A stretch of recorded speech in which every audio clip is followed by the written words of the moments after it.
She wrote 5 words on a scrap of paper left, the only thing her dead mother ever gave her, on the kitchen table, and walked into a blizzard with no intention of being found. 3 mountain men rode into that storm after her. Only one of them knew the words that could bring her back. But to understand why she ran, you need to hear how she got there. It started with a letter, $40, and a lie. She stepped off the stagecoach into nothing. No husband waiting, no house in sight, just 3 bearded mountain men standing beside a covered wagon at the end of a frozen dirt road, and 100 miles of wilderness stretching in every direction like the open mouth of something that had already decided to swallow her whole. The letter had promised a home. The letter had lied. Copper Hollow, Wyoming Territory, December of 1878. The town, if you could call it that, was a crooked row of timber buildings sagging under the weight of early snow. A general store with a cracked window. A saloon leaking piano music and men's laughter into the cold. A post office no bigger than a horse stall. A church with a steeple that leaned east, as if even God's house was trying to get out of the wind. And a hitching post where 6 horses stood with their heads low, breathing clouds into the frozen air like small ghosts too tired to haunt. Nobody in town looked at her twice. She was just another mail-order bride, arriving at the edge of the world, and most of them would not survive their first winter. That was the truth nobody wrote in the advertisements. That was the fine print the frontier kept to itself. The 3 men stood at the far end of the road. They were tall, taller than any men she had ever seen, broad across the shoulders, wrapped in leather coats dusted with snow hats pulled low against the wind. The one in the middle was the largest, 6 feet and 5 inches of silence, arms hanging loose at his sides, face carved from the same stone as the mountains behind him. The one on his left had his arms crossed tight over his chest, eyes narrowed, studying her the way a man studies a horse before deciding whether to bid. The one on the right was the youngest. He removed his hat as she approached, the only sign of courtesy among the 3 of them, the only sign that somewhere inside all that leather and muscle and mountain silence, someone still remembered what manners were. The letter in Eliza's coat pocket read, "Wife needed, mountain homestead, hard life, fair man." It did not say there would be 3 men instead of 1. It did not say the house was 3 hours on horseback from the nearest town. It did not say that the Wyoming winter could kill you before spring ever thought about showing up. And it certainly did not say that the man standing in the middle, the one who would become her husband, would be the most terrifying and the most gentle man she would ever meet in her life. Before we go on, if you are new here, hit that subscribe button. I share new frontier stories every week, and I would love to hear from you. Drop a comment and let me know where you are listening from tonight. Now let us go back to where it all began, back to Missouri. 1 week earlier, Ridgemont, Missouri.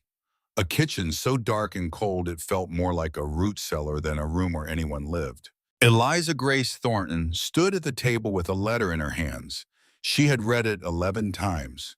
The handwriting was hard, angular, with no decoration and no warmth. "Miss Thornton, your uncle has accepted the terms. $40 and 1 prize breeding bull have been sent. You are expected at Shadow Creek, Wyoming Territory by the first week of December. Sincerely, C. Stone." No greeting, no question about her interests or her dreams or even the color of her hair. Just a transaction, and that transaction, selling a girl for $40 and a bull, was all the value her Uncle Harold had ever seen in her. Eliza folded the letter carefully and set it on the table beside a candle that had burned down to a stub. The kitchen smelled of old grease and stale whiskey. The stove was cold because Harold Thornton did not bother lighting fires anymore. The floorboards were cracked, though windows stuffed with newspaper, and the only warmth in the room came from Eliza's own breath, which rose in small white clouds before vanishing into the dark. Her mother, Ada Thornton, had died when Eliza was 12 years old. Died of fever, of poverty, of a life that nobody had fought for. Before she passed, Ada had pressed a book into her daughter's hands, a small leather volume worn at the spine pages yellowed with age. Sonnets from the Portuguese by Elizabeth Barrett Browning. On the first page in her mother's careful handwriting, "For my Eliza, may you find a love that is chosen not given." 9 years had passed since that night. 9 years of cooking and scrubbing and washing for Harold Thornton, a man made bitter by the world and pickled in whiskey, who looked at his niece and saw nothing but a mouth to feed. He never struck her. He did not need to. Indifference was its own kind of cruelty, and Harold had perfected it. In 9 years, he had never once spoken her name with kindness. Now he stood in the doorway, swaying slightly, the smell of bourbon trailing behind him like a fourth wall. "Wagon leaves at dawn," he said without looking at her. "Pack light. You will not need much where you are going." Eliza did not ask if he would miss her. She already knew the answer. She asked only one question. "Did you even read his letter? Do you know anything about this man?" Harold laughed a wet, sour sound. "Oh, I'm the now. I know he has land cattle for him and he pays on time. That is more than most men in this town can say." Then he stumbled away, leaving Eliza alone with the letter, the candle in the dark. That night she did not sleep. She sat on her narrow bed and held the book of sonnets against her chest, feeling the leather warm to her skin, reading the inscription again and again until the words blurred. Then she tucked it into the bottom of her small valise, the only luggage she owned. 2 dresses, a wool shawl, a pair of gloves her mother had knitted during the last winter before she died. And the book. That was everything. That was her whole life packed into a case the size of a bread box. She told herself, "I survived 9 years with Harold Thornton. I can survive anyone." The journey from Missouri to Wyoming took nearly 2 weeks. Stagecoach to the rail station. The train through Nebraska, where Eliza saw buffalo for the first time, hundreds of them moving across the golden grass like a dark river flowing over dry land. A little girl sitting across from her on the train, maybe 7 years old, pointed out the window and cried, "Mama, look." And the mother leaned down, rested her chin on the child's head, and smiled. Eliza watched them and felt something sharp in her chest. Not envy, memory. Her mother used to hold her like that every night before sleep and whisper, "The world is wide, Eliza, but love makes it small enough to hold." The train reached Cheyenne. From there, the final leg by stagecoach into the Bighorn Mountains. The road was the worst she had ever traveled. Dirt and ruts and ice, the coach lurching on every turn, cold wind slicing through the canvas walls. The landscape changed completely. Plains gave way to hills. Hills gave way to mountains. Mountains so tall and white they cut across the horizon like the teeth of something ancient and hungry. The air grew thinner, colder, drier. Every breath required effort, as if the land itself was testing her before she even arrived. An old woman on the stage carrying 3 live chickens in a basket on her lap studied Eliza for a long while before speaking. "You are a mail-order bride, are you not, dear?" Eliza blinked. "How did you know?" "I was one too. 30 years ago, came from Pennsylvania to marry a man I had never seen." The woman looked at her with eyes that held equal parts sympathy and warning. "Best advice I can give you. Do not try to be the woman he lost. Be the woman he needs." Eliza carried that sentence with her all the way to Copper Hollow, where the stage stayed, the door opened, and she stepped out into nothing. Now back to the present. The 3 men, the frozen road, the wind. Caleb Stone stepped forward. He was taller up close, taller than seemed natural, his shoulders wide enough to fill a doorway, his leather coat dusted with snow that he did not bother to brush off. He lifted his hat just enough for her to see his eyes. Gray, the color of winter ash. Cold and distant, like looking through a window into a room where the fire had gone out a long time ago. Miss Thornton. His voice was low, dry, plain as oak.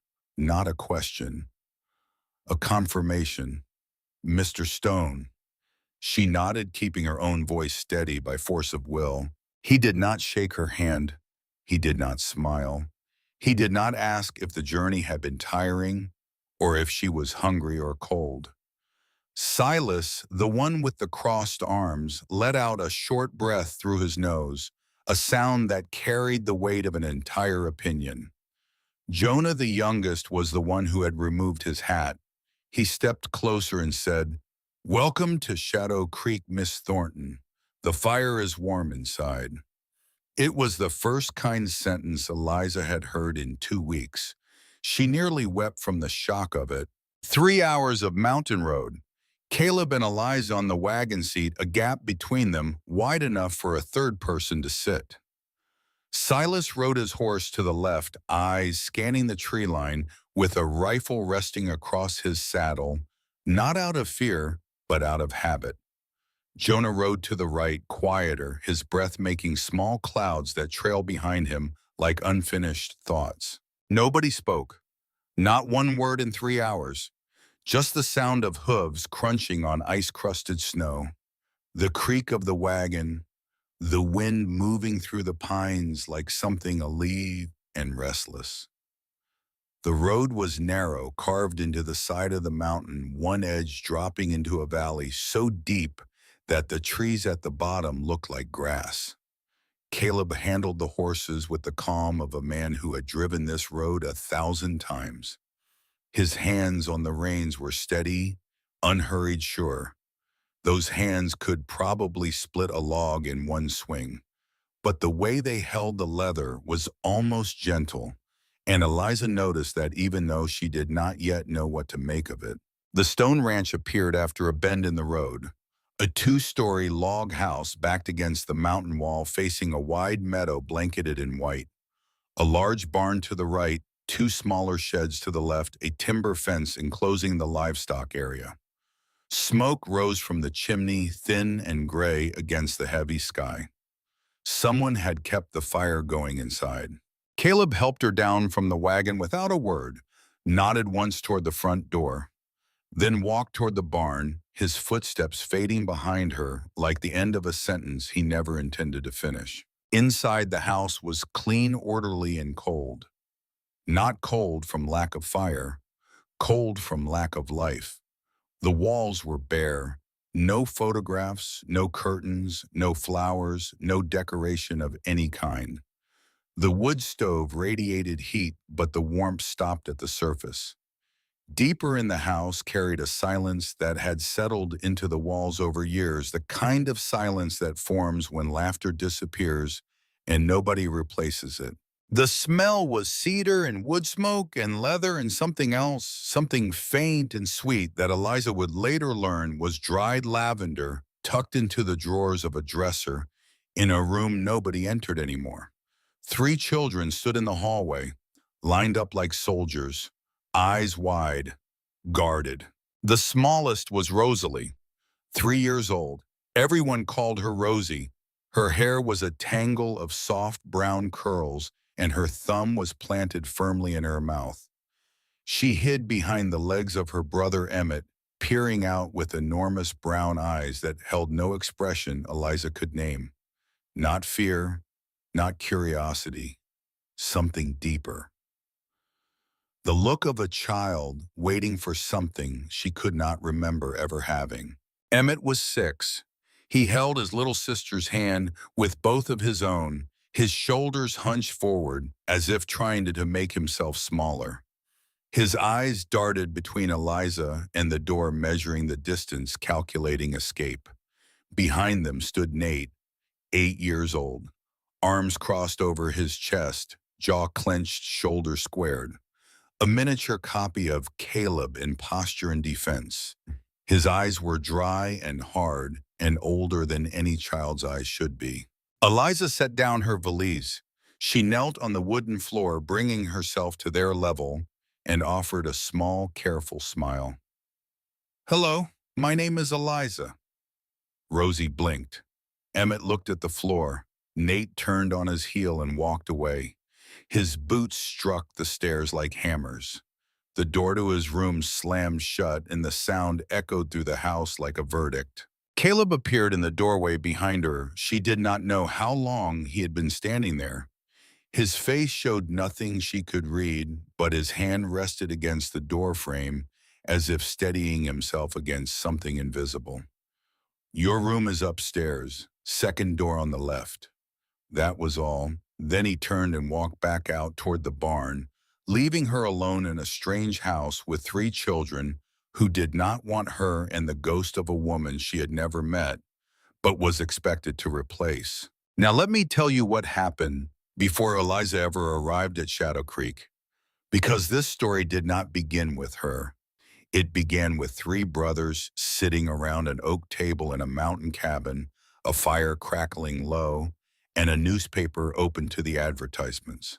3 weeks before the stagecoach pulled into Copper Hollow, the Stone brothers had gathered in the kitchen of that same house. The same stove, the same table, but the air between them was different then. Heavier, charged with the kind of silence that comes before a storm or a decision that cannot be taken back. The newspaper lay open between them. Caleb had circled an advertisement in pencil. "Young woman 21 of good health and moral character seeking placement in respectable household. Contact Harold Thornton, Ridgemont, Missouri." Silas sat across from his older brother, arms folded, amber eyes sharp as a skinning knife, shaking his head slowly. "This is a mistake, Caleb. You are bringing a stranger into Maggie's house, into her kitchen, her bed." Caleb said nothing. He sat at the head of the table with both hands flat on the wood, his gray eyes fixed on the newspaper, but not reading it. He had already written the letter. He had already sent the money. The decision was made. But now in the quiet of the evening, with the fire popping and the wind howling outside, doubt had begun to settle in him like snow on a fresh grave. "She is 21 years old." Silas continued, his voice dropping lower, rougher. "A girl from Missouri. What does she know about surviving a mountain winter, about raising 3 children who still cry for their mother every night?" Jonah sat in the corner, his back against the wall, a whittling knife moving slowly over a small block of pine in his hands. He had not spoken during the argument. His green eyes moved between his brothers, watching, measuring. Finally, when Silas paused to breathe, Jonah said quietly, "The children need someone." Silas turned on him. "They have us." Jonah nodded slowly. "They have us, but Rosie has not spoken a single word in 2 months. Emmett wakes up screaming every night, and Nate," he paused, the knife stopped. "Nate does not even cry anymore. That scares me more than anything." The room went still. The fire crackled. The wind pressed against the walls. Caleb finally spoke, his voice barely above a whisper. "I am not replacing Maggie. Nobody could. But I cannot keep pretending that we are enough." He stood, took his coat from the hook by the door and pulled it on.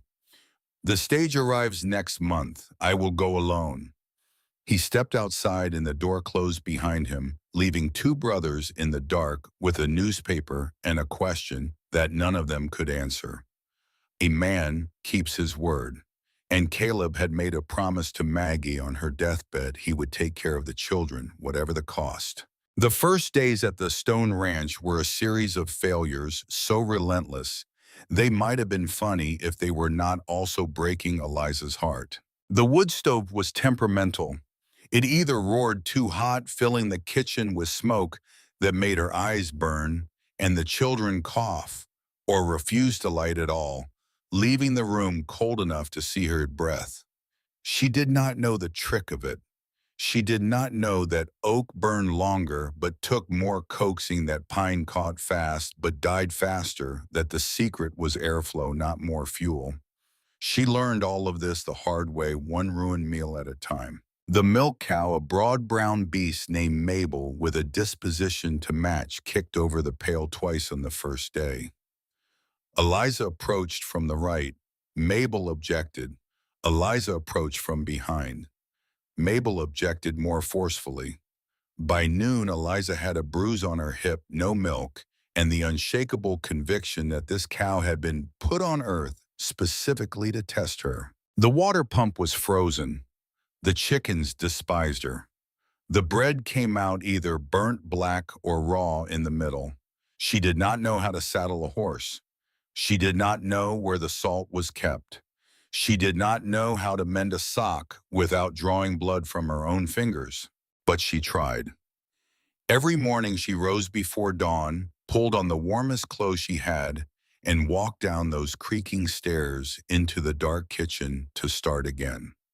She learned the house like a scholar learns a library, carefully, reverently aware that every object held a story she had not been told. The pots hung from hooks in a specific order that nobody had changed. She learned not to rearrange them after Emmett burst into tears the first time she moved the copper kettle. In the hallway, a height chart was carved into the doorframe, two sets of marks for Nate and Emmett, each label with a date in round, careful handwriting. The marks stopped 3 years ago. In the children's room, a quilt lay folded at the foot of Rosie's crib, hand-stitched, blue and white covered in tiny stars. "Mama made that before Rosie was born," Emmett whispered once, touching it like it might crumble. "She said stars keep babies safe." Eliza absorbed all of it. She did not try to erase Maggie's presence. She moved around it, through it, like water flowing around stones. On the second morning, she set breakfast on the table. Porridge lumpy and thick, bread burnt along the edges. She knew it was not good. She also knew it was the best she could do. Silas looked at the plate, then he looked at her. He pushed the plate away. "Maggie could make biscuits that melted in your mouth," he said. His voice was not cruel. It was worse than cruel. It was honest. On her worst day, she was twice the woman. A sound cut him off. Caleb's fork set down on the table with a single quiet tap. Not loud, not angry, just precise, final. Enough. One word. That was all. Silas clenched his jaw but went silent. Caleb did not look at Eliza. He did not comfort her. But she understood that was how he protected. Quietly, minimally, like everything about him. Jonah found other ways to help, ways that did not make Eliza feel pitied. He left a pair of thick gloves beside the frozen water pump one morning. "Must have left these out. Keep 'em if you want." He showed her how to feed the stove properly, his tone easy, casual, as if sharing a small secret rather than teaching a lesson. "The trick is airflow, not more wood." And in the evenings when Eliza sat alone in the kitchen, exhausted to the point of tears, she would hear the sound of a banjo drifting in from the porch. Jonah playing something slow and mournful but not hopeless.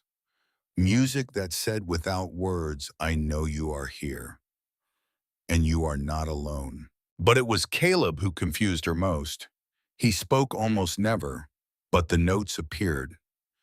Pinned beside the stove, in that hard, angular handwriting she recognized from the letter, "Use oak for longer heat. Pine burns too fast." Another tucked beside the egg basket, "The brown hen bites approach from the left." And on the morning of the fourth day, when she came downstairs expecting to find the dishes she had left half-washed the night before they were clean, stacked, dried. The flour she had forgotten to cover was sealed in a tin, and beside the stove a new note: "You do not have to do it all, just treat." Eliza read those words 5 times. She held the scrap of paper in both hands and read it until the letters swam. Because it had been 9 years since anyone had told her that trying was enough. 9 years since anyone had looked at her effort and called it worthy. She folded the note carefully and slipped it into her apron pocket. It stayed there for weeks, worn soft along the creases close to her body like a second heartbeat. Actions, not words. That was how the stone men said, "I care." Through oak in the stove, through a pump already primed at dawn, through a note that nobody would ever claim to have written. Then the second week came and the fragile piece shattered like ice under a boot. Eliza found the recipe box on a shelf above the stove. A small wooden box carved with flowers along the edges, the wood dark and smooth from years of handling. Inside were index cards covered in handwriting she had not seen before. Round, soft, generous letters, not Caleb's sharp angles, not Silas's blunt strokes. A woman's hand, recipes for stew biscuits, cornbread, apple butter, venison pea. Each one annotated with small notes in the margins. Nate likes extra salt. Emmett will not eat this without honey. Add cinnamon for Sunday breakfast. Maggie's recipes. Maggie's handwriting. Maggie's voice preserved in ink, still telling her family what to eat and how to eat it 3 years after she had been laid in the ground. Eliza chose the stew. She thought the familiar smell might comfort the children. She spent the afternoon preparing it, following the instructions, carefully adjusting the fire, stirring slowly, adding the herbs in the order Maggie had written. When the pot was ready and the smell filled the house, she felt a small, dangerous bloom of hope. Emmett was the first to react. He sat at the table, inhaled deeply, and his eyes flickered with something bright before it went out again, snuffed like a match in the wind. "It smells like Mama used to make," he said in a voice so small it barely moved the air. Then he dropped his head and ate in silence. But Silas was not silent. He tasted one spoonful, set the spoon down. His face flushed red. "Where did you get this recipe?" Eliza looked up. "I found a recipe box on the shelf. I thought—" "You thought what?" Silas stood. The chair screamed across the floor. He was tall, broad, his amber eyes blazing with the fury that filled the room like smoke. "You thought you could walk in here, use her recipes, sleep in her house, sit in her chair and pretend to be something you are not." He pointed at the box on the shelf. "Those are hers. They do not belong to you. You are not her. You will never be her." The kitchen went dead quiet. Emmett shrank into his chair. Rosie began to cry a thin, frightened wail. Nate watched from the far end of the table with eyes that held both fear and agreement. He did not want this stranger touching his mother's things either. Eliza stood still. She did not step back. She did not tremble. She did not cry.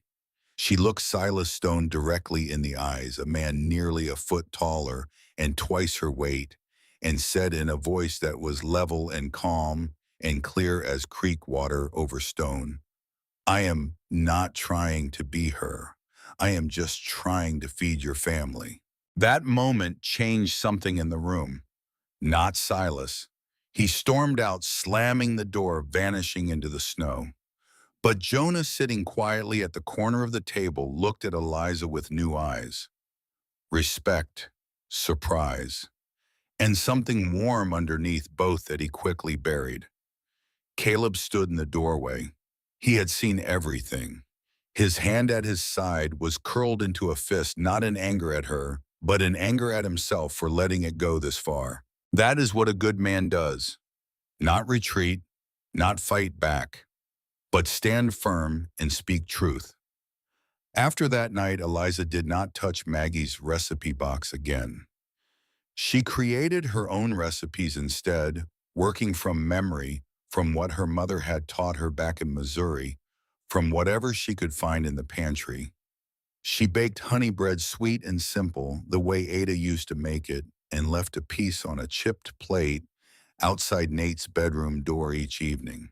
He never said thank you, but every morning the plate was empty, and on the fifth day she found something on the kitchen windowsill, placed exactly where the first morning light would touch it, a small pine cone painted black with ink by a child's hand.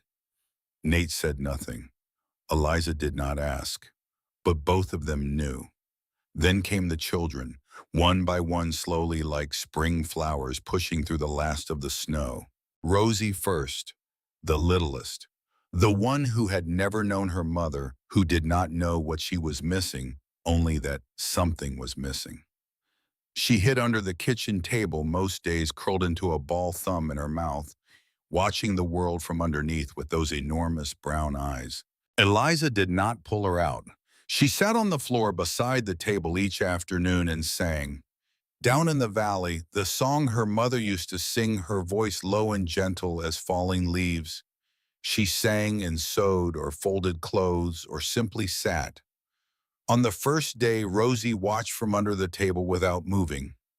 On the fifth day, the little girl crawled out just a few inches closer and lay down on the floor near Eliza's knee.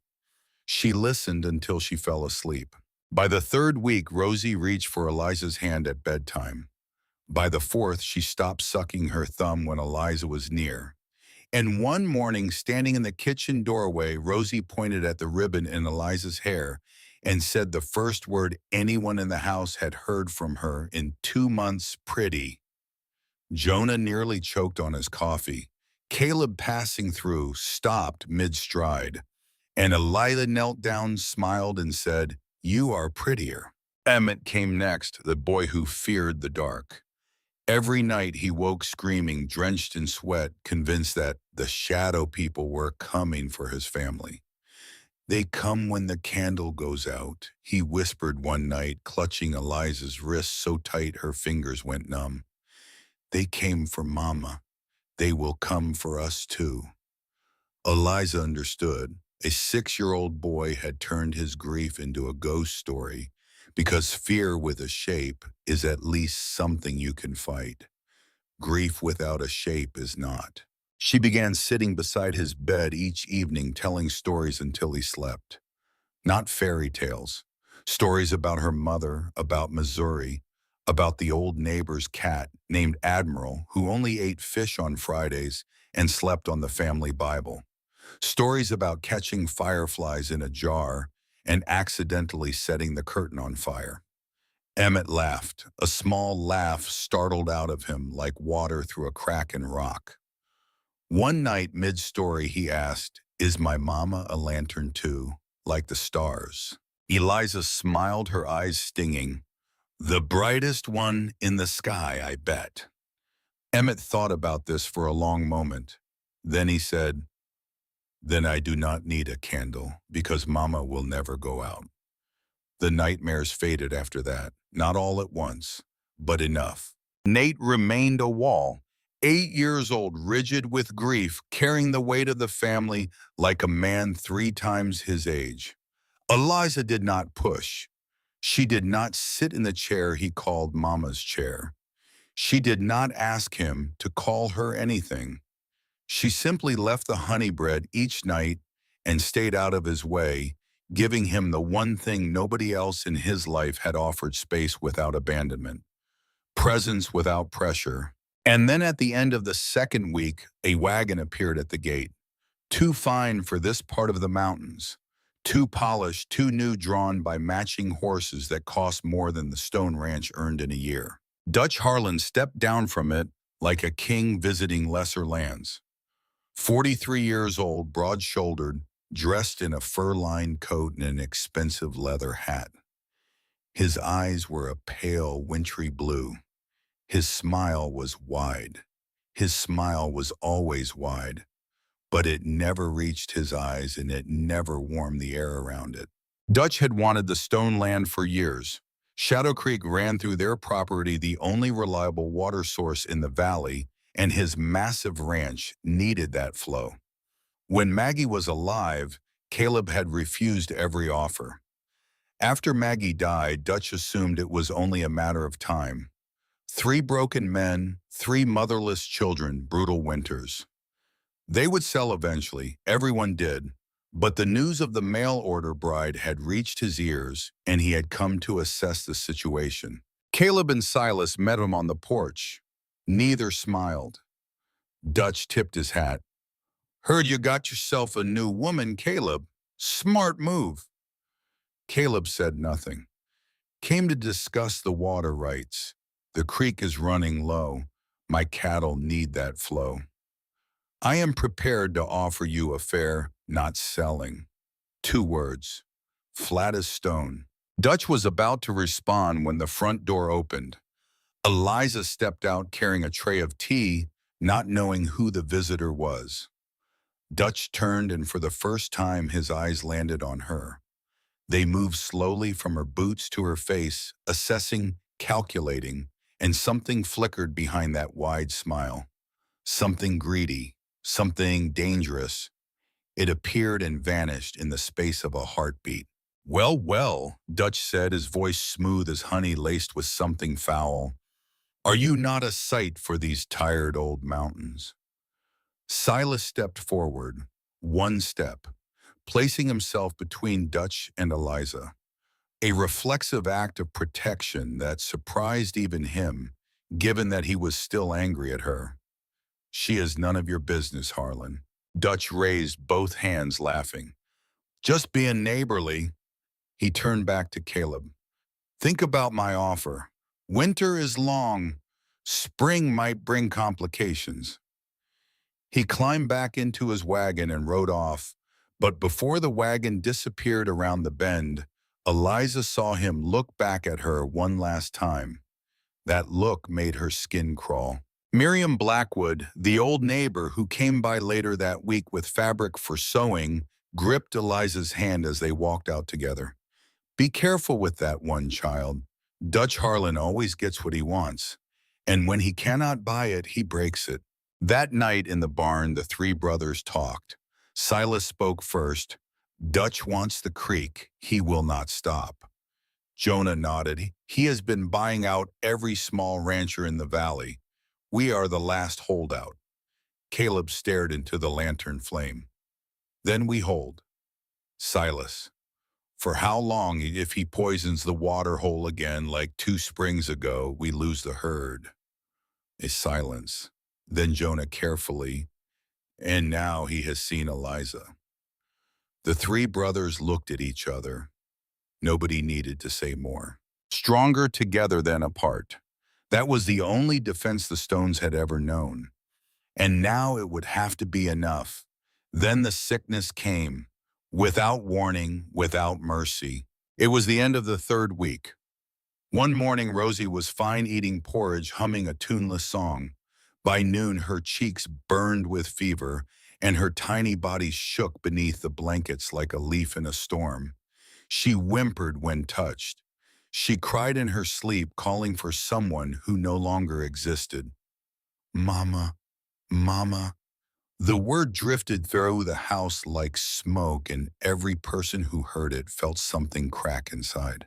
Caleb wanted to ride to Copper Hollow for the doctor, but the blizzard sealed every road. Silas tried the forest path, fought through the drifts for 2 hours, and came back with frostbitten hands and terror in his eyes. Jonah boiled water, tore cloth for compresses, heated stones to warm the bed. All 3 men strong enough to wrestle cattle and split timber and survive any winter the mountain could throw at them, stood helpless before a 3-year-old girl with a fever they could not break. Eliza did not panic. She could not afford to. She found dried mint in the pantry, steeped it in boiling water, soaked warm cloths in the mixture, and laid them across Rosie's forehead. She stripped the child's heavy nightgown and replaced it with a thin cotton shift. Then she climbed into the bed, wrapped her arms around the small burning body and held her close, skin to skin. her own warmth offered as a blanket when fire was not enough. For 3 nights, Eliza did not sleep. She held Rosie when the child cried. She sang when the coughing rattled the tiny chest. She whispered prayers that nobody had taught her, just to fill the silence with something softer than fear. When Rosie's throat went dry and her lips cracked, Eliza dipped her fingers into honey water and placed drops onto the girl's tongue one by one, patient as rain. On the third night, sometime past midnight, Eliza looked up and saw through the frost-covered window a figure standing in the snow outside. Caleb, still as the trees behind him, snow clinging to his shoulders. He made no move to enter. His face was unreadable, but his eyes, those distant gray eyes, had changed. Something in them had broken open. He stood there watching Eliza rock his daughter in her arms, and on that stone-carved face for the first time a crack appeared, thin as a hair, deep as a well. He left without a word. The next morning Rosie's fever broke. Her breathing softened. She opened her eyes, blinked slowly, her lips still dry but no longer trembling. When Eliza offered a sip of water, the child drank. Then she reached up with one small hand, clutched weakly at Eliza's sleeve, and whispered 4 words that struck the house like thunder from a clear sky. "Thank you, Mama Eliza." Emmett, standing in the doorway, burst into tears. Nate behind him did not cry, but his eyes went wide, and for the first time since Eliza had arrived, the anger drained from his face. Caleb stood at the end of the hallway, leaning against the wall, one fist pressed hard against his chest, as if holding his own heart in place. Nobody spoke. Nobody needed to. Something had shifted in the house, something as small and as enormous as a 3-year-old girl choosing a name for the woman who had held her through the fire. That evening, after the children were asleep, Miriam Blackwood visited briefly to drop off medicine she had promised. As she buttoned her coat to leave, she leaned toward Eliza and whispered, "Do you know what room you have been caring for Rosie in?" Eliza shook her head. "That was Maggie's room. Caleb has not touched the doorknob in 3 years. He sealed it the day they carried her body out." Miriam paused, studying Eliza's face. "He let you in there, child. He let you in. That means something." Outside, the snow began to fall again, and inside, for the first time since Eliza Grace Thornton had stepped off that stagecoach into nothing, the house felt a fraction warmer. Not because of the fire, because something was changing. Slowly, quietly, like ice beginning to thaw from the inside out. Winter always ends, but there are winters in the human heart that last longer than any snow on any mountain. And Eliza, sitting alone in the kitchen that night, holding the small note that read, "You do not have to do it all, just try," understood that she had not just survived the first storm, she had planted something in this frozen ground, something fragile and unnamed. And now she would have to wait and see if it lived. The change in Silas Stone did not arrive like a thunderclap. It arrived like snow melt, slow, quiet, one drop at a time. And by the time anyone noticed, the ground beneath had already softened into something that could hold a seed. It began on a Tuesday, an ordinary, bitterly cold Tuesday in the 5th week of Eliza's life at Shadow Creek. She was carrying an armload of firewood from the shed to the kitchen, moving carefully across the icy porch steps, her boots slipping on the frozen boards. She had made this trip 4 times already that morning. The woodpile beside the stove was nearly full. One more load and she could start the midday meal. She did not see the patch of black ice on the second step. Her right foot went out from under her. The wood flew from her arms, scattering across the porch and into the snow. She landed hard on her left knee, felt the sharp bite of the step's edge through her skirt, and looked down to see blood seeping through the fabric. Her palms were scraped raw, Her wrist throbbed where she had tried to catch herself. She sat there in the snow among the scattered logs and did not call out. She did not cry. She had trained herself years ago not to cry because tears in Harold Thornton's house had never bought her anything but more silence. So she sat and looked at her bleeding knee with the tired, hollow expression of a woman who had simply run out of ways to be surprised by pain. Silas was walking back from the barn. He saw her. He saw the scattered wood, the blood on her skirt, the way she sat motionless in the cold with her hands open in her lap, as if she had given up asking anyone for help. And something broke inside him. Not sympathy, not yet. Something harder to name. Shame. He saw in her what he recognized in himself, a person carrying everything alone, because they had stopped believing anyone would share the weight. He walked over without speaking, picked up the logs one by one and stacked them neatly. Then he extended his hand to her. Eliza looked up startled. His face did not soften. He did not smile. He did not know how. But his amber eyes, always so sharp and cutting, had lost their edge. "Come on," he said. "Floor is not getting any warmer." His hand was rough, calloused, enormous, but it held hers with a carefulness that surprised them both, the kind of grip a man uses when he is afraid of breaking something fragile. After that day, Silas never apologized with words.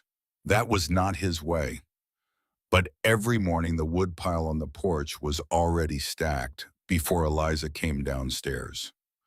The path from the house to the well was cleared of snow. The milk pail from Mabel appeared in the kitchen each dawn, full and warm, without explanation. And one morning Eliza found a new knife on the table, sharp with a handle carved from dark walnut, the edge honed to a gleam. No note, but she recognized the style of the carving. Silas. He had seen her struggling with the dull blade every day and said nothing. Instead, he made her a new one. Because in this family, silence was the mother tongue and every member spoke it differently. One evening, Silas sat on the porch cleaning his rifle, a ritual he used most nights to avoid being inside with people. Eliza brought him a cup of chamomile tea. He looked at the cup, then at her, then back at the cup, as if checking for poison. "Chamomile," she said. "Miriam brought some." He took it, drank. A full minute passed. Then he spoke, his voice so low she almost missed it. "I was wrong about the recipe thing." Eliza sat on the step beside him, keeping a respectful distance. "You were protecting her memory, I understand." Silas sipped the tea and stared out at the snow. "Maggie was the best of us. When she died, I could not." He did not finish.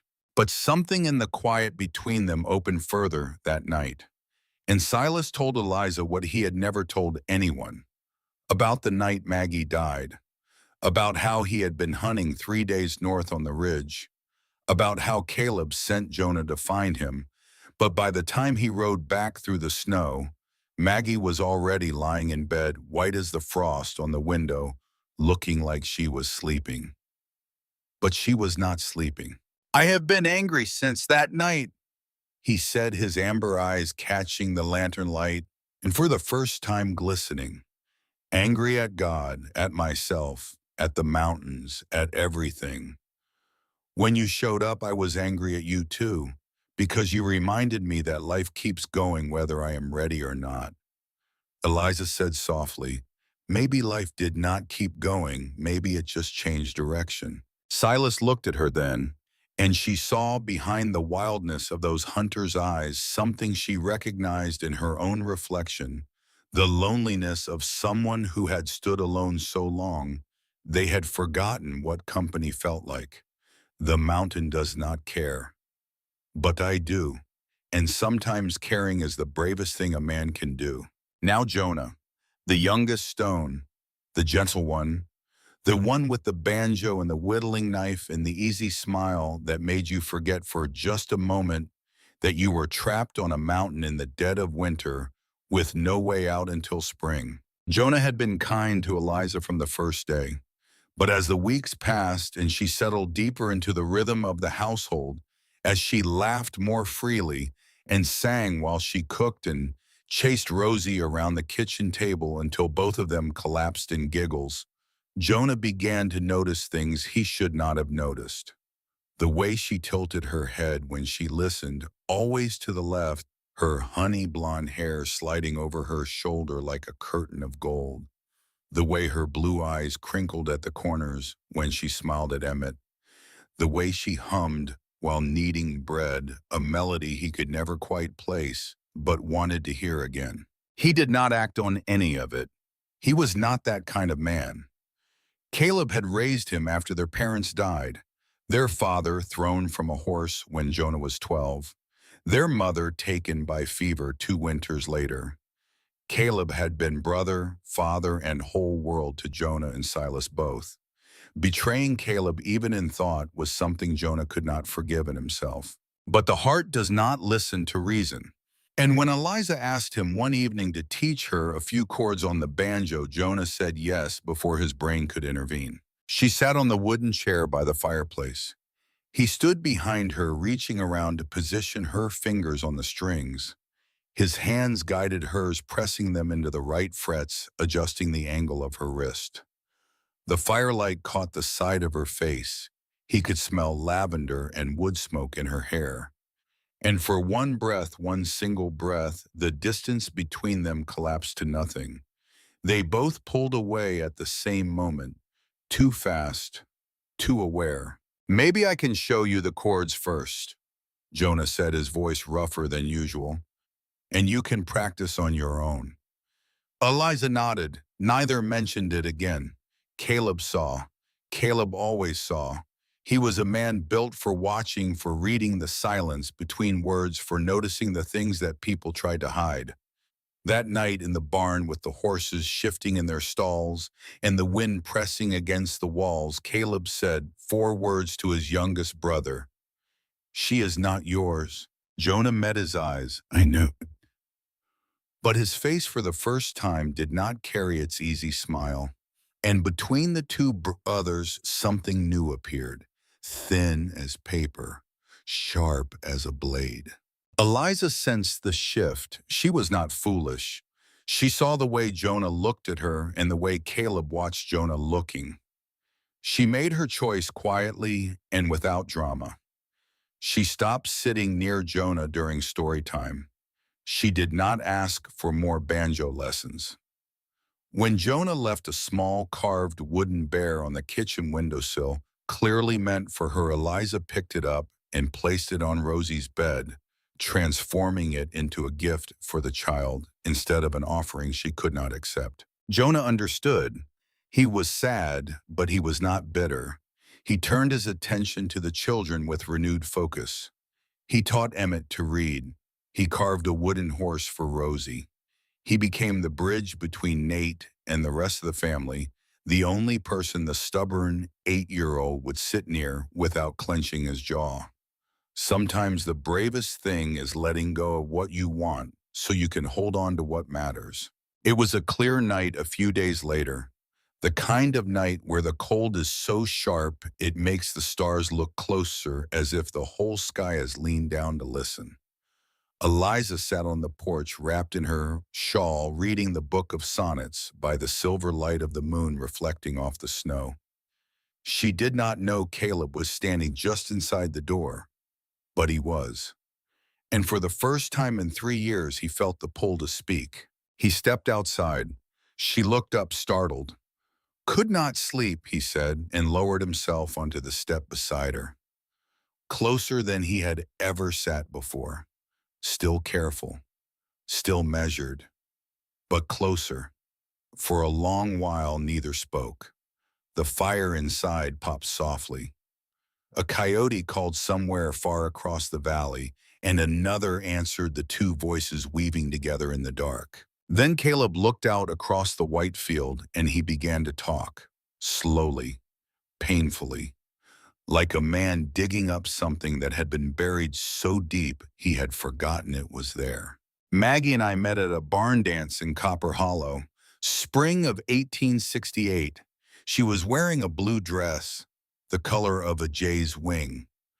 I could not speak to her for 3 dances. Silas had to push me across the floor, nearly knocked over old Mrs. Fletcher doing it. The corner of his mouth twitched, the faintest ghost of a smile. Maggie laughed, not at me. She laughed because she had been waiting for me to come over and she had nearly given up. Eliza did not speak. She only listened. And that listening patient and unjudging and warm as a blanket laid across cold shoulders was exactly what Caleb Stone needed more than anything in the world. She was everything I was not. She laughed loudly. She talked to strangers. She danced in the rain and named every calf born on this ranch and cried when we had to sell them. She would talk to the chickens like they were dinner guests and read to the children before they were old enough to understand a single word.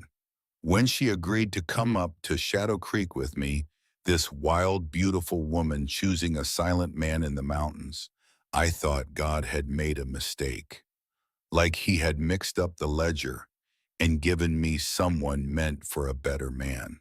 His voice changed then, lower, thicker, like gravel under a boot heel. When Rosie came, the birth was hard. The blizzard closed every road. The doctor could not make it from Copper Hollow. The passes were buried under 6 feet of snow. Silas was hunting 3 days up the North Ridge. Jonah was barely 25 white as paper hands shaking so bad he could not hold the kettle. And I held her hand and told her everything would be fine. He stopped, swallowed. His jaw locked so tight the muscle trembled. I lied to my wife on the last night of her life. The wind moved through the pines above them. Somewhere inside the stove settled and a log shifted with a quiet thump.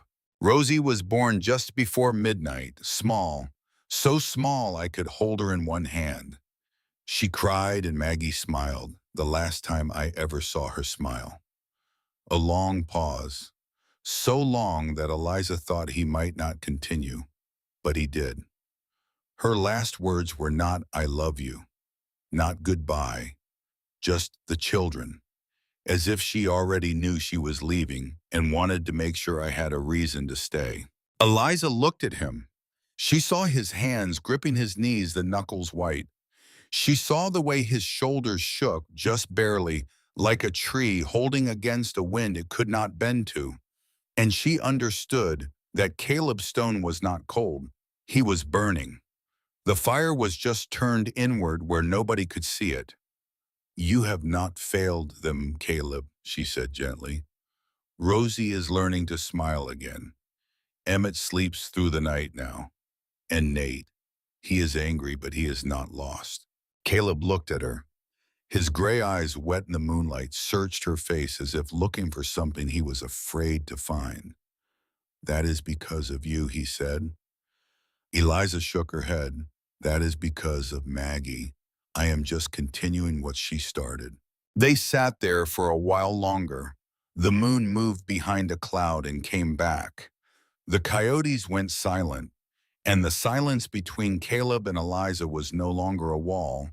It was a door, and it had opened just a crack, just enough for something warm to pass through. Then came the morning. Eliza walked out to the field behind the house. It was early, just past first thaw. The snow had thinned enough to show patches of brown earth beneath, and the air carried the faintest smell of something green, something waiting. She carried a bundle of pine branches in her arms and a length of twine in her pocket. The grave marker stood at the edge of the tree line beneath a twisted oak. Weather-worn, tilted, nearly forgotten. Margaret Ann Stone, beloved wife and mother. No flowers, no wreath, no offering of any kind. Just a name carved into old wood and 3 years of wind and rain and neglect. Eliza knelt in the cold mud. Her fingers were red and stiff, but she worked carefully, binding the pine branches into a small cross, with the twine bending the needles just so making it neat despite her numb hands. She placed it gently at the base of the marker. Then she straightened the marker itself, packing fresh earth around its base, brushing away the dead leaves and debris. She sat there for a while, and she spoke quietly to a woman she had never met. I do not know if you can hear me, Margaret, but I want you to know that I am not trying to erase you. I am just trying to keep your children safe until you can be proud of them again. She did not know she was being watched. That evening, for the first time in nearly 5 weeks, Nate did not leave the table when Eliza served dinner. He sat, he ate, he said nothing through the entire meal. But when he stood to go, he paused in the kitchen doorway. His back was to her. His voice was barely audible. You spelled her name right. Eliza stopped drying the dish in her hands. I made sure. Nate nodded once, then walked away. But his footsteps were lighter, his shoulders less rigid, and the door to his room for the first time did not slam. You are home now, even if you do not know it yet. Then came the night that broke everything. 6 weeks since Eliza had arrived. A brittle, cold evening, the wind strangely still, the snow outside lying untouched, like a blanket no one dared to disturb. Eliza had finished folding the children's clothes and was walking back from the chicken coop when she heard voices coming from the barn. Male voices. The door was slightly open, lantern light spilling out onto the snow. She stopped, not intending to listen, but the voices were clear and they carried. Inside the barn, Silas leaned against a post, a bottle of whiskey between him and Virgil Dawes, a neighbor from the far end of the valley who sometimes rode up to drink and trade gossip. Virgil was laughing that too loud laugh of a man who finds his own humor irresistible. So Caleb got himself a young mail-order gal. She cannot be more than what 21, Lord have mercy. He took a long pull from the bottle. 3 men, 1 young woman, way up in the mountains. People in town are starting to talk Silas. Silas did not respond immediately. Virgil pushed harder, his voice dropping to a smirk. Come on, Si. You must be having a fine time up here. Bet it keeps things warm. And then Silas spoke, not in defense of Eliza, not in anger at the insinuation. He spoke in the flat, dismissive tone of a man swatting away a fly. It is not like that. She is here for the children. Caleb needed someone to keep the house and attend to the kids. That is the arrangement. No feelings, just convenience.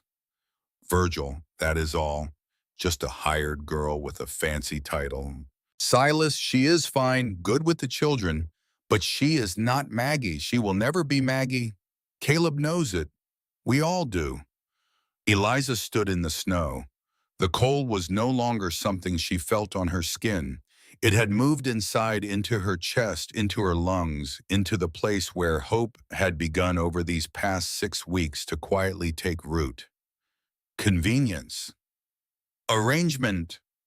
Not Maggie. Never. The words landed like stones thrown at glass, and the glass shattered without making a sound. She did not wait to hear more. She turned and walked back to the house, her chest tight, her hands shaking, her vision blurred by something she refused to call tears. She did not hear what happened after she left. She did not hear Caleb step into the barn, minutes later having caught the tail end of the conversation from outside. That was Virgil talking, Caleb said. Not you. Silas looked at his brother. Was it not? A long silence. The lantern flickered. A horse stamped in its stall. She is more than convenient, Silas, Caleb said quietly, and we both know it. Then tell her that, Silas shot back, his voice suddenly raw. Because I see the way she looks at you, and I see the way you look at her when you think nobody is watching. But you will not say a word, and one day she is going to believe she does not matter. and then she will leave, just like everyone does. Caleb stared at his brother, then turned and walked out without answering. But his steps were slower than usual, heavier, as if something Silas said had reached the one place Caleb had spent 3 years keeping sealed. That night, Eliza did not sleep. She sat on the narrow bed in her small room, the book of sonnets open on her knees, reading her mother's inscription until the words dissolved into watercolor. May you find a love that is chosen, not given. She had not been chosen. She had been purchased. $40 in a bowl. And for 6 weeks, she had allowed herself to believe that something was growing here, that the notes by the stove and the clean dishes and the way Caleb sometimes paused outside the kitchen when she laughed meant something real. She had been wrong. She was convenient, a solution, a body to fill a chair and stir a pot and hold a sick child, nothing more. She wrote the letter by candlelight. Her handwriting, usually neat, trembled at the edges. If I am only a shadow in this house, then let me disappear into the snow. I will not wait for spring. I will not be anyone's convenience. Forgive me. I tried, but trying was not enough. She folded the letter and placed it on the kitchen table. Beside it, she placed the book, the only thing she had ever owned. She opened it to the first page where her mother's words were visible in the candlelight. She wanted them to know she was not leaving because she hated them. She was leaving because love without answer was a weight she could no longer carry. She put on her coat, wrapped her scarf high around her face, pulled on her boots, and stepped outside. The door closed behind her so softly that not a soul in the house stirred. The snow was falling thick and steady. The wind for once was silent. The world held its breath. And Eliza Grace Thornton walked into the darkness, and the darkness took her without a sound. Emmett woke first. A nightmare. The old one, the shadow people, the ones who came when the candle went out. He stumbled down the stairs, calling her name in the small, frightened voice of a boy who had already lost one woman and could not survive losing another. Eliza, Eliza. The kitchen was cold. Her room was empty. The rocking chair by the fire sat still. He began to cry. The sound woke Rosie, who started wailing from upstairs. Nate came down next, barefoot, his face white. Then Caleb and Silas, thundering down the stairs 2 at a time. Jonah right behind. Caleb saw the letter. Read it. His face went gray. The color drained from him so completely he looked like a man who had been shot but had not yet fallen. Then he saw the book. The book she kept always within reach, the only thing she had carried from Missouri. She had left it behind. And in that moment, Caleb understood what the words in the letter truly meant. She had not gone looking for a road back to her old life. She had gone to vanish. Emmett's voice broke the silence, high and fractured. She is gone. She is gone like Mama. Caleb grabbed his coat, his rifle, and ran. Within minutes, the sound of hooves disappeared into the black. Silas did not stay. He could not. He told Jonah to watch the children, and then he was on his horse riding east toward the creek, because he remembered something. Weeks ago, in those early hostile days, Eliza had asked him a question. Just him. No one else. Is there running water nearby that does not freeze? He had answered with barely a glance. East Creek, half-mile past the ridge, runs under the ice. She had nodded and never mentioned it again. But Silas had not forgotten. A small question, a small answer, from a time when they were still enemies. Now that small piece of knowledge might be the only thread connecting her to the living world. He rode hard into the dark, the wind rising, snow stinging his face, and for the first time in 3 years, Silas Stone prayed, not for himself, not for Maggie, for the 21-year-old girl from Missouri who had endured his cruelty and answered it with chamomile tea. Nate stood at the window, hands gripping the sill, staring into the blackness. And he said loud enough for the whole house to hear the first real words he had spoken to anyone about Eliza since the day she arrived. She has to come back. She has to. Not a command, a plea. The sound of an 8-year-old boy finally admitting that he needed someone and that someone was already gone. Caleb found her near dawn. The snow had lightened but not stopped. Her tracks were faint, nearly filled in, but he followed them by instinct more than sight. Through the thickets, across a frozen creek, past the ridge where the pines grew thick and the land dropped into a small valley, sheltered from the worst of the wind. She sat on a fallen log beside the stream, curled in on herself, arms wrapped tight around her knees. Her coat was too thin for a night in the mountain cold. Her scarf was damp with frost. Her lips were pale. Her cheeks were raw. She looked small, so terribly, impossibly small, as if the mountain had already begun the slow work of reclaiming her, covering her with snow, the way it covered everything patient and indifferent. He dismounted quietly, walked toward her. His boots crunched on the frozen ground, and the sound made her look up. Their eyes met. She did not speak.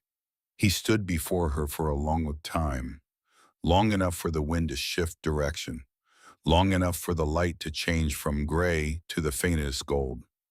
Then Caleb Stone dropped to both knees in the snow. Before her, like a man at an altar, like a man surrendering. I heard what Silas said to Virgil. His voice came rough, hoarse, scraping its way out of him like a blade dragged across stone. The word he used, convenience. That is what I told myself when I wrote that letter to Missouri. It is what I told myself every morning when I could not look at you. Because if you were just convenient, then I did not have to feel anything. And not feeling was the only way I knew how to survive. Eliza said nothing. Her hands trembled in her lap. But you are not convenient, Eliza. You never were. He swallowed hard, and his shoulders, those broad iron shoulders that could carry a felled tree, began to tremble. You came into a house full of ghosts, and you did not run. You held my daughter for 3 nights without sleep when she was burning with fever. You knelt in the mud and straightened my wife's grave marker and spoke to her like she was your friend. His voice cracked, and I stood there watching all of it, every single moment, and I never once told you that you mattered. Because I was afraid. Because the last time I let myself care about someone, God took her from me, and I swore I would never. He stopped. His jaw locked. His eyes, those gray winter eyes, were shining. I do not know how to love right, he whispered. I did not grow up with it. And when Maggie died, I sealed the door shut and threw away the key. I thought that was safer. For everyone. He looked up at her. But then you came. And somehow, without asking for a single thing, you gave everything. You made Rosie laugh again. You made Emmett sleep through the night. Nate watches you like he is terrified you will disappear. Even Silas, God help him, started bringing wood in without being asked. A tear slid down his cheek, startling in its simplicity, on a face that had not shown emotion in 3 years. And Jonah saw from the beginning what I should have seen. He lowered his head. You made this house breathe again. And I never once said thank you. The wind moved through the pines. The stream murmured beneath its shell of ice. I do not want you to leave, he said, but if you do, I will not stop you. Just tell me you will be warm. Tell me you will be safe. Eliza looked at him. At this man she had feared, then endured, then slowly, carefully begun to understand. and she whispered the truest thing she had ever said. I did not want you to love me. I just wanted to matter. Caleb looked up at her. You do, he said, more than you know.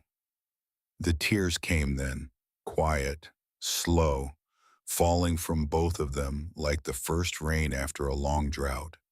Eliza reached out her hand and Caleb rose from the snow to meet her. In his arms, the cold melted away. There were no promises spoken, no vows exchanged, just the silence between two people who had finally stopped running and started listening. I did not expect you, but I am not letting you go.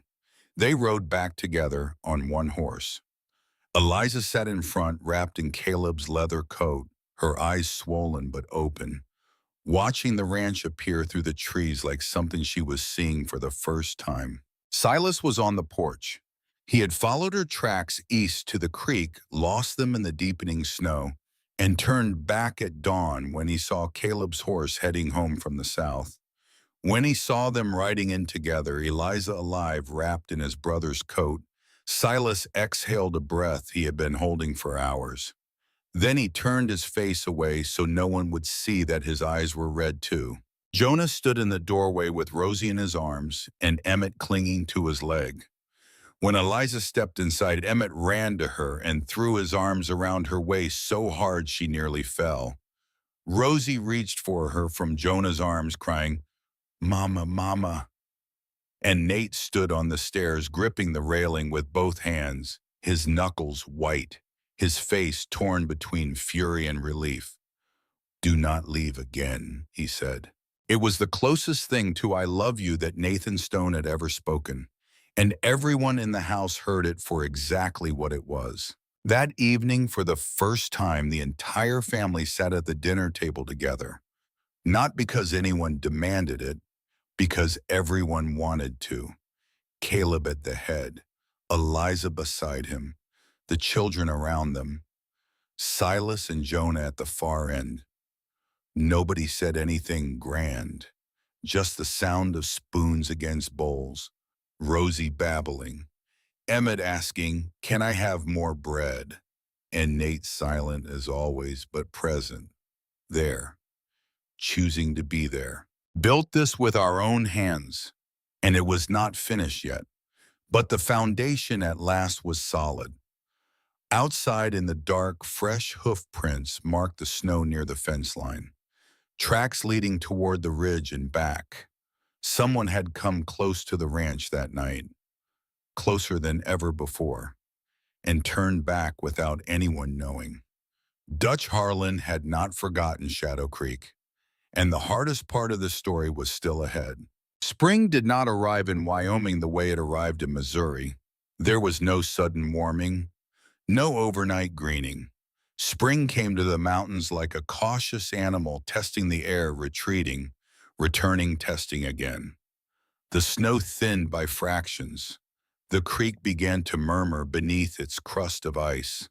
And one morning, a single shoot of green pushed through the frozen mud beside the porch steps, and Emmett pointed at it and whispered, look, it is alive. As if the idea that anything could survive a Wyoming winter was itself a kind of miracle. But the peace at Shadow Creek was borrowed time, and Dutch Harlan was collecting on the debt. It happened on a night when Caleb and Jonah were gone. They had ridden north to check on the cattle in the far pasture, a trip that required sleeping one night on the trail. Silas stayed behind with Eliza and the children. Dutch knew this. Dutch always knew.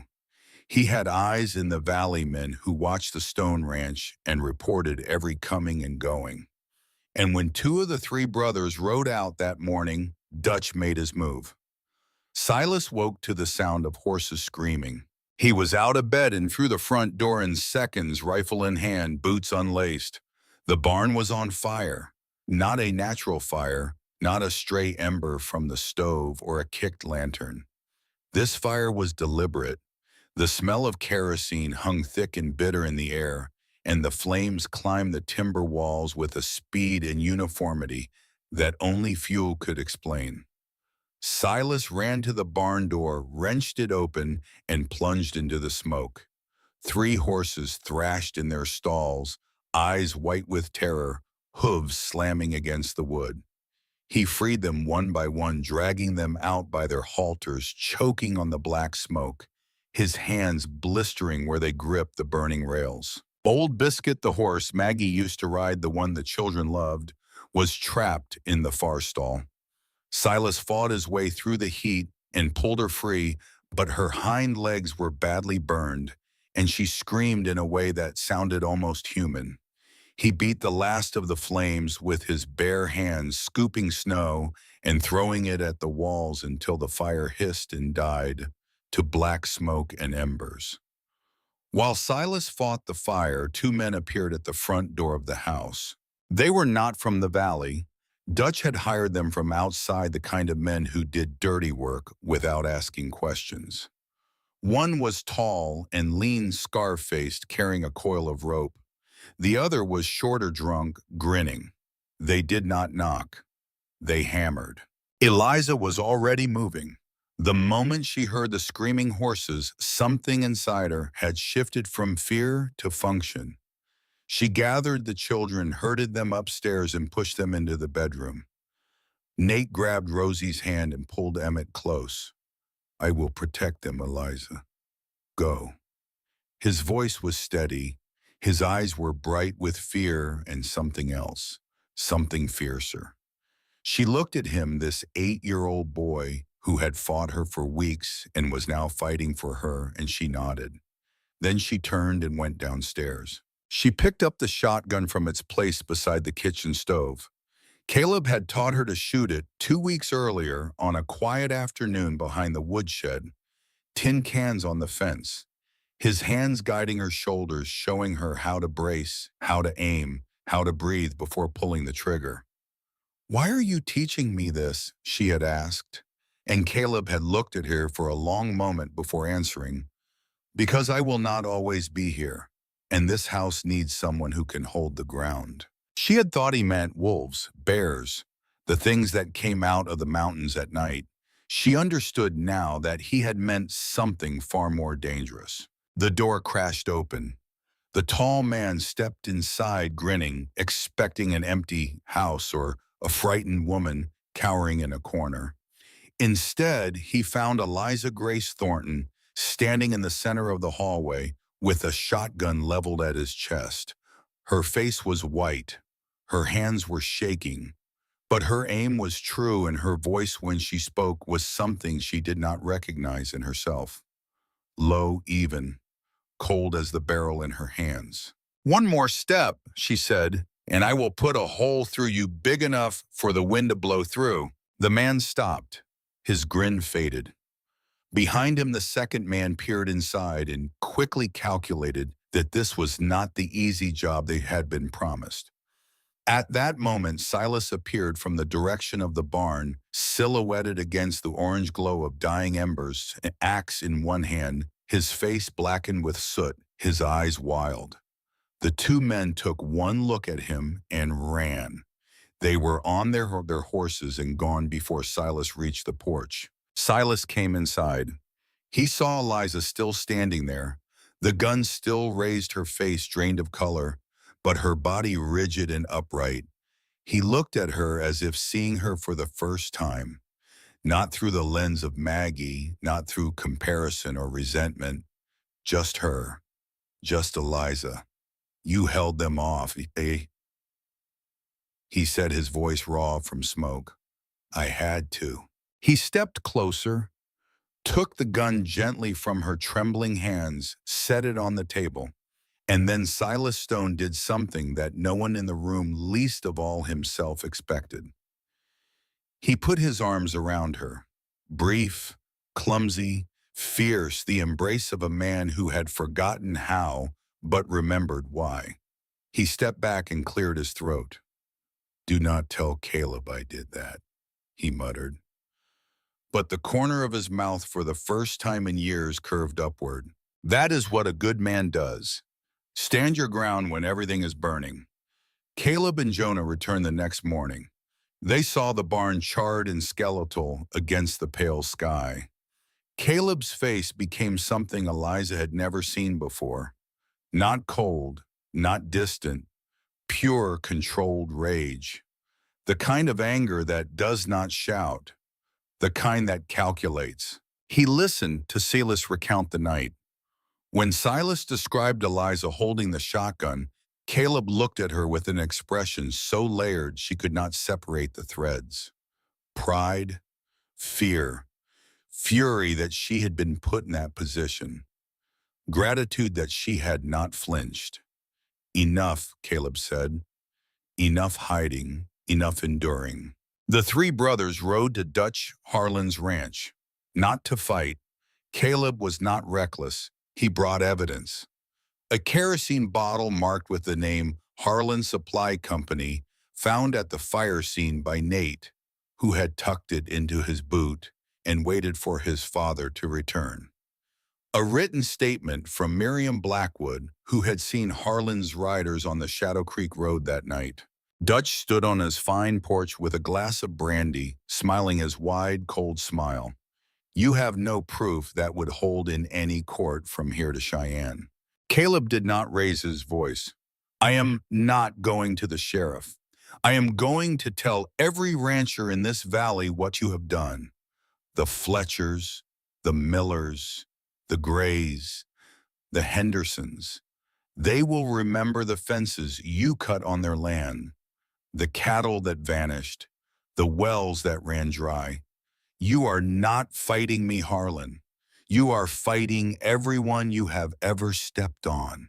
Dutch lost his smile. He looked at the three Stone brothers, Caleb steady in the center, Silas with fists clenched on the left, Jonah sharp-eyed on the right, and saw for the first time not a crumbling family he could outlast, but a wall he could not breach.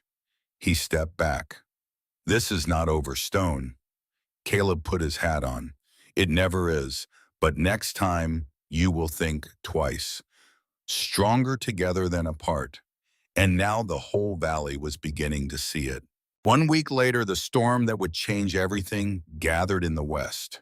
Nate was helping Caleb and Silas move the wild horses into the corral when the weather turned without warning.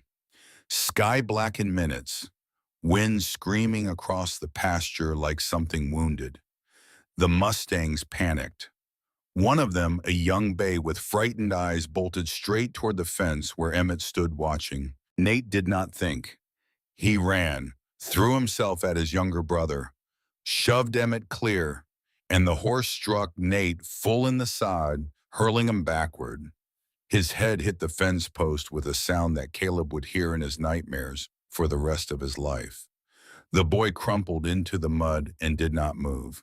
Caleb lifted his son with shaking arms, blood on the temple, head lolling, boots dangling like dead weight.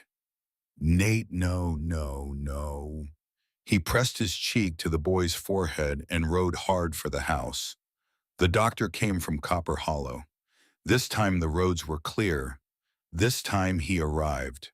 And the difference between this night and the night Maggie died did not escape Caleb, who sat outside his son's door and felt history pressing against his chest like a stone. He is young and strong, the doctor said, but the head, sometimes it takes time. Time, the one currency the Stone family had spent too freely and never been repaid. 4 days. Eliza sat beside Nate's bed through every one of them. She bathed his forehead with cool cloths. She read to him from the Book of Sonnets, her voice steady and low, a river running through a silent room. She read the poem she loved most, the one about counting the ways of love, and though she did not know if he could hear, she believed that the sound of someone caring could reach places that medicine could not. Emmett climbed onto the bed and lay beside his brother, holding his hand, whispering, "You have to wake up, Nate. I cannot be the man of the house. I am too small." Rosie brought the carved wooden bear and placed it on the pillow, so he will not be lonely. Silas sat outside the bedroom door every night, his back against the wall, his clean knife resting beside his thigh, guarding his nephew from enemies that no blade could fight. He did not sleep. He just sat and listened to the sound of Nate breathing through the door. And each time the breathing stayed steady, he closed his eyes and murmured something that no one else heard. Jonah played his banjo in the hallway. Shenandoah, slow, gentle, the notes drifting through the house like a prayer set to music. Between songs, he sketched on wrapping paper with a pencil. Nate riding a horse, Nate flying a kite, Nate laughing. Drawings made quickly, roughly but full of life, as if by putting the boy on paper in motion, Jonah could keep him in the world. Caleb could not stay in the room for long. Each time he looked at his son lying still and pale in that bed, he saw Maggie lying in the same way in the same stillness, and he felt God reaching for the thing he had given and taking it back. I should not have let him near the corral, he said one evening, sitting on the porch steps, his head in his hands. He is just a boy, 8 years old. I wanted him to be strong. I wanted him to be a stone, but I... Eliza sat beside him. She placed her hand over his, light but certain. He is strong, Caleb. He saved his brother. He threw himself in front of a charging horse to protect Emmett. That is not weakness. That is everything you taught him. That is everything Maggie would have wanted.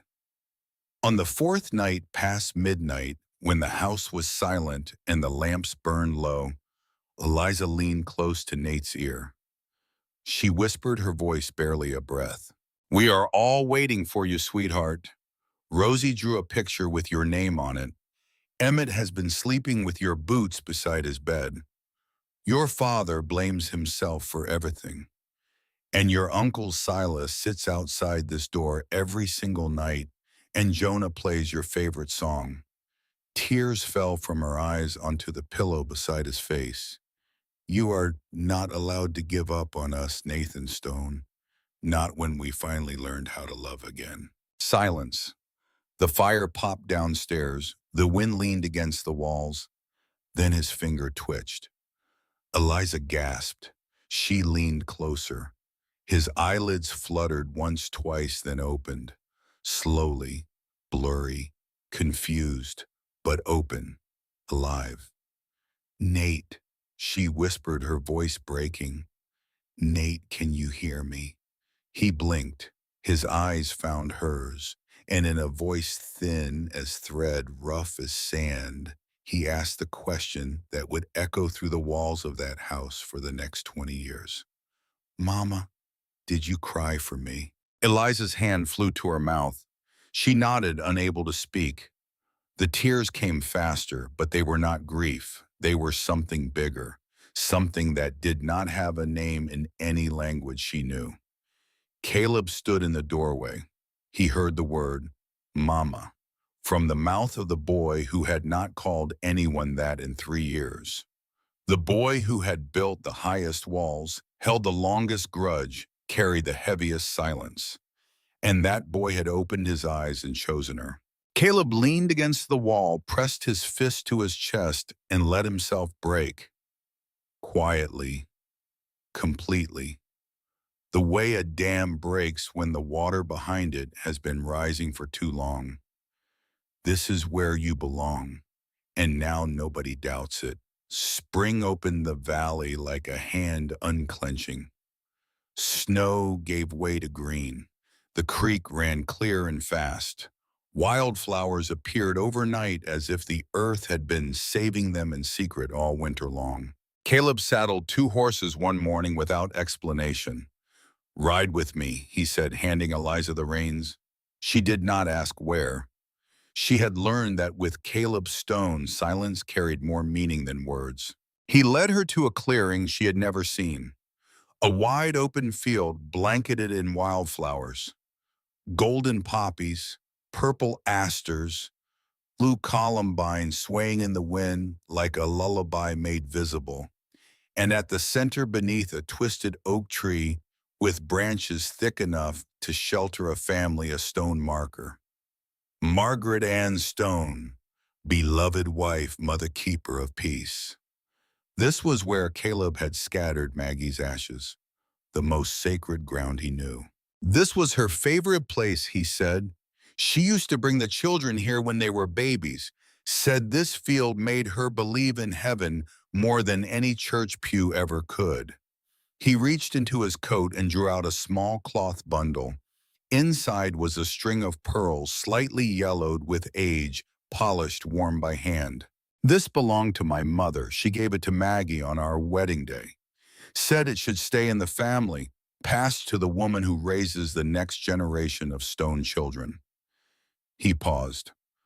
I did not give it to you when you arrived, because I did not see this as a marriage. I saw it as survival. He looked into her eyes. But now I see you waking before dawn to braid Rosie's hair. I see Emmett waiting for your nod before he does anything. Nate leaves his bedroom door open at night, something he has not done since Maggie died. And Silas made you chamomile tea yesterday without being asked. The last person he made tea for was Maggie, the morning before she went into labor. He took her hand, not forcefully, just present. I want my children to grow up calling you mother, not because I need someone in the house, because you are the house, you are the warmth we lost. No proposal, no ring, no grand gesture, just wildflowers, wind, and a man finally laying his heart bare on the ground between them. Eliza said nothing. She could not. But she took the pearls with trembling fingers and placed them around her neck. And when she looked back at Caleb, her eyes held something neither of them dared to name, but both understood completely. The wedding was small, the same field, the same oak tree, the same ground where Maggie rested. Not to forget her, to honor her by living forward. Eliza wore a simple ivory dress sewn by Miriam with lace Rosie had found in an old chest. The pearl necklace at her throat caught the spring light. Nate stood beside his father, still thin from his injury, but standing tall. Emmett pinned a wildflower to Nate's vest, slightly crooked.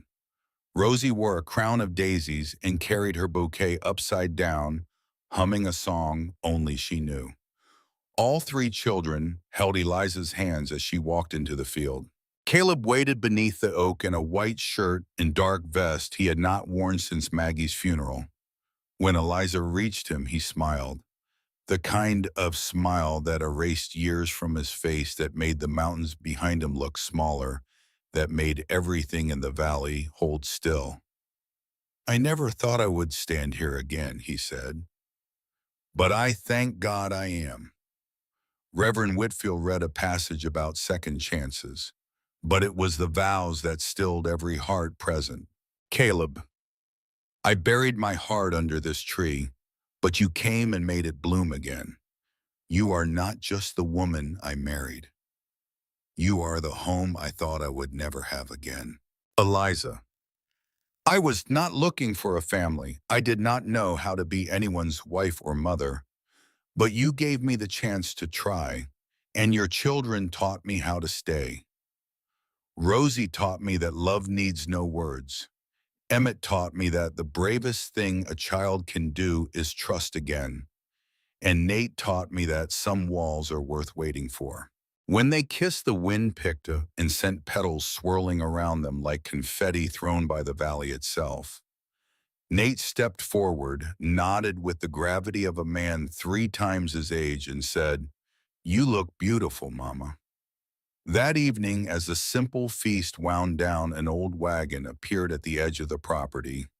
Harold Thornton climbed down, thin and pale hands shaking as he clutched his hat against his chest. He had ridden 4 days from Missouri. I heard there was a wedding, he said quietly. I just wanted to say I did you wrong, girl. I sold you like a sack of flour, and God knows I have paid for it.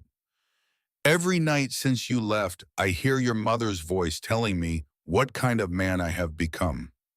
The 3 Stone brothers formed a wall around Eliza without discussion. Instinct, pure and automatic. Eliza looked at her uncle for a long time. She saw the ruin of him. The shaking hands, the hollow cheeks, the eyes that had lost their cruelty and replaced it with something worse. Regret. You took away my choice, she said evenly. My voice, my future, my home. Harold bowed his head. But that road led me here, to this valley, to these children, to these men who taught me what family means. She stepped forward and placed a hand on his shoulder. I forgive you, but I will not forget, not to hurt you, because forgetting would mean the journey did not matter. Harold nodded. That is more than fair. He turned, climbed back into his wagon and paused. Your mother would be proud, Eliza, more proud than I ever deserved. Then he was gone, the wagon growing smaller on the road until it disappeared beyond the ridge. Caleb wrapped his arms around her from behind. You did not have to do that. I did, she whispered. For me, because the girl who left Missouri angry would not have been strong enough to stay here. I had to let that go to hold on to this. Weeks later, a warm spring rain, Eliza stood barefoot in the field, her dress soaked, her hands resting gently on her belly, where a new life had taken root. Caleb came to her in the rain and cupped her face in both hands. She guided his palm downward, placed it against her stomach. He went still. His gray eyes widened, then closed, then opened again, as if the world had shifted and he needed to relearn how to see. This time will be different, she said. This time, you are not alone. He pulled her against his chest and held her while the rain fell. I lost one good woman to heaven. He said, his voice thick with everything he had spent years refusing to feel. But God in his mercy gave me another. Not just for me, for all of us. You did not just save me, Eliza. You saved this whole house. When the rain stopped and the family gathered, Caleb spoke two words. A baby. Silas stood frozen for 3 full seconds. Then he laughed, a real laugh, full and free and startling, like a door blown open by wind after years of being locked.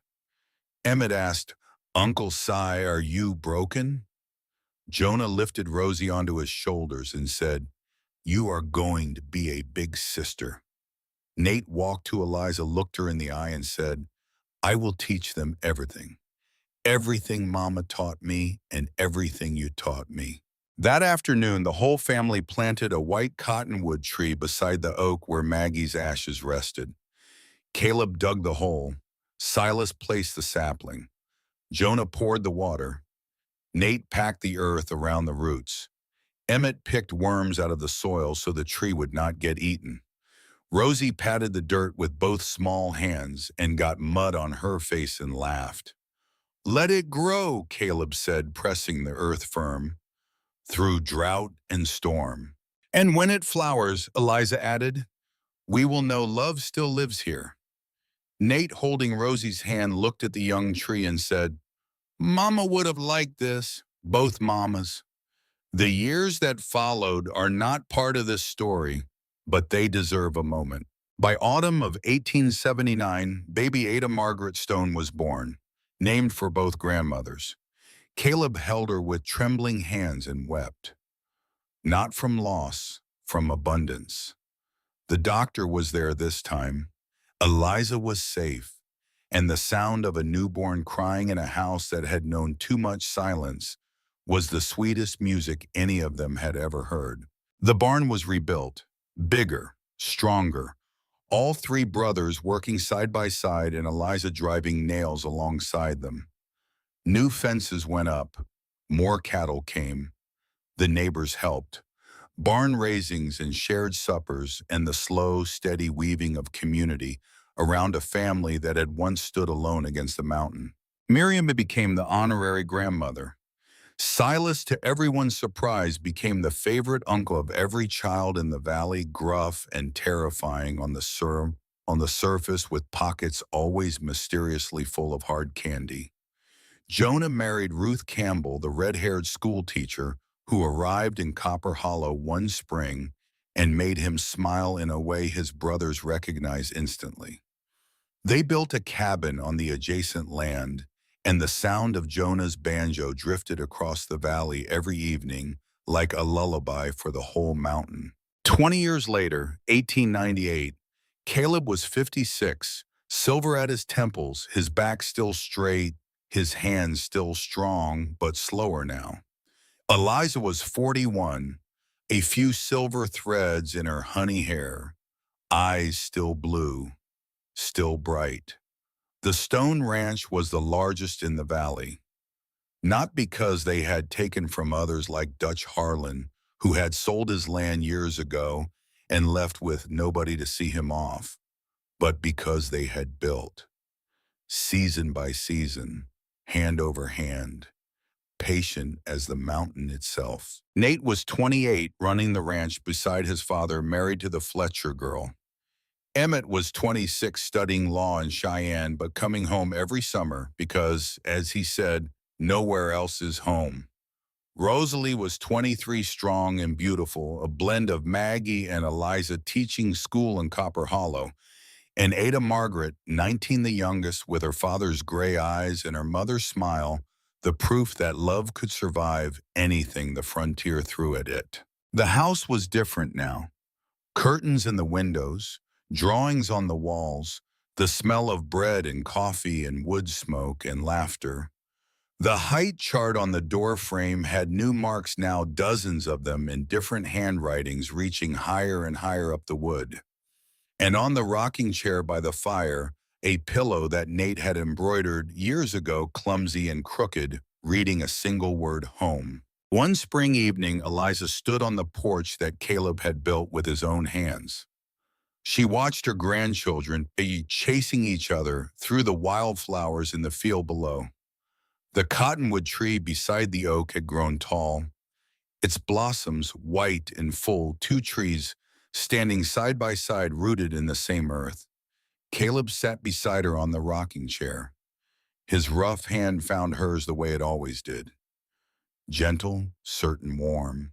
"Do you remember stepping off that stagecoach in Copper Hollow?" he asked. "I remember. Nobody waiting. No house.